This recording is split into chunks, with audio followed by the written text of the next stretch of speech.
Dear students, in last few classes we discussed various fertility rates, and these rates will give us or will help in comparing within the location or within certain age groups, and TFR will help to compare with the other location, but none of them said that what is the growth rate, that is whether population will increase or decrease in future. So to overcome that, to know whether population will increase, we study reproduction rates. Why we study this? So to know whether in future population will increase, it helps government in formulating the policies and securing the food and creating the jobs. For various reasons, this growth rate are necessary. So we study here reproduction rates today. So, and also we studied in fertility rate that only females of childbearing age will give births. And it is also sure that when a female will give birth to a baby girl, and she is going to be a reproductive span in future. If a woman give birth to a male child, that male child will not give birth. So for reproduction rate we need female population and also female live births. So here in this reproduction rate, it particularly refers to woman and female or baby girls live birth. So here we have two reproduction rate. First one is gross reproduction rate and net reproduction rate.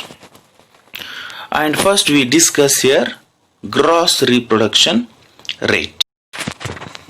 The first reproduction rate is gross reproduction rate, GRR. It is defined as the sum of annual WSFR of the entire reproductive span without mortality. So here WSFR is as same as ASFR. ASFR, there we calculate age specific fertility rate by considering total number of live births and female populations in a particular age group, and we calculate WSFR also in the same way. Only difference is here we consider only female live births and female population for a particular age group, and totally we ignore male live births. So we call it as a WSFR, only female live births and female population. And second thing they mentioned in the definition is mortality, without mortality. So mortality means here it's a death rate. Death rate means at what age group, what percentage or average people will die per 1,000, or maybe in percentage per 100, how many people will die. And we all know that death is certain, but when it comes we don't know. But statistics, by studying the deaths, it tells that at what age group how many people may die, what is the percentage, and by considering that we can say in this particular age group these many people will die. If we consider that, we'll come to know accurate reproduction rate. And GRR, as it is a gross, it ignores that mortality rate, and the risk of a newly born baby dying is more. The baby may die within 1 year if it doesn't get good healthy food and environment, and even mother also may die before reaching her 49th year. If the baby die within 15 year, if it doesn't reach 15 year or it doesn't survive till 49th year, it may not give birth. and even mother, if she doesn't survive till 49th year, she may also not give birth. So here population growth rate, what it shows, it will be wrong, because it considers that mother and baby will survive till their 49th year and they will give birth to the future generation, and if they die, the growth rate or reproduction rate will be lesser. So they mentioned here without mortality. And based on the definition, the formula for GRR is equal to I into summation 15 to 49 years WSFR. So here students, you have to remember, they have mentioned I. What is I? I is the magnitude of the age class. That is, in while calculating TFR, the formula for TFR is equal to 5 into, that is number 5 into, then 5 is fixed because the magnitude or width of the age class is fixed, that is 5 years. While calculating GRR or even NRR, here magnitude of the class is not fixed. It may vary. So we mentioned here I. So by referring the width of the class, we have to mention what is I here. And WSFR. So as I said, it is as same as the ASFR. The formula is number of female births to a woman of age X during the given period divided by number of female population of age X during the given period into 1000. So that is, in short, they have mentioned FBX means female births of age X, and FPX female population of age X into 1000. And what are the merits and demerits? We discussed before that. One more thing we study here, that is by considering the answer. As I said, it is a growth rate. It tells whether population will increase or decrease.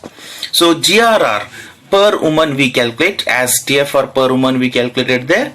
So GRR per woman, if it is 1, it indicates the current generation of female of childbearing age will maintain itself on the basis of current fertility but without mortality. That is, without considering the mortality rate, that we consider no children or mother will die, and it will maintain at the same rate. Suppose now the population is 1000, in future also only 1000 people will born. That is, it to maintain the same population.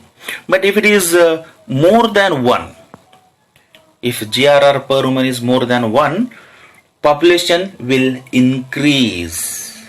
And if GRR per woman is less than 1, the population will decrease in future. And when it comes to India in the year 2010, the GRR per woman is 1.2. That is, population will increase, they said. And when we divide it into urban and rural areas GRR per woman is 0.9. It shows that population of urban area will decrease, and whereas rural areas it is 1.3, and it shows that rural population will increase. Now come to merits first. So what are the merits?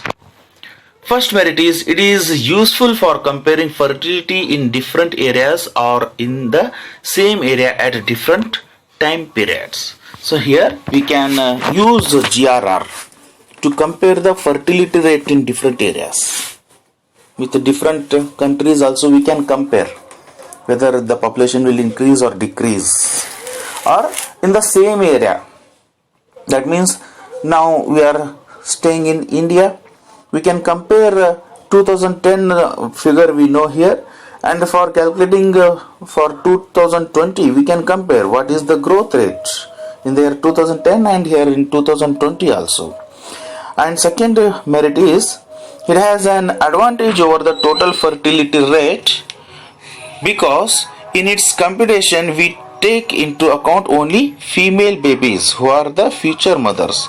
So here only female babies are taken into consideration here.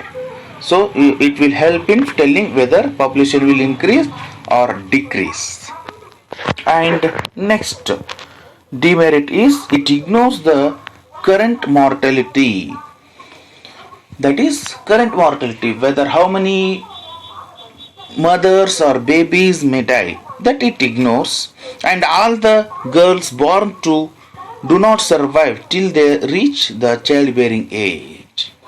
So here by ignoring that, it ignores that, and it considers that all the baby girl who born will survive till their childbearing age. So these are the merits and demerits of the GRR, and in next class I will send you NRR, and then we'll start solving the problems.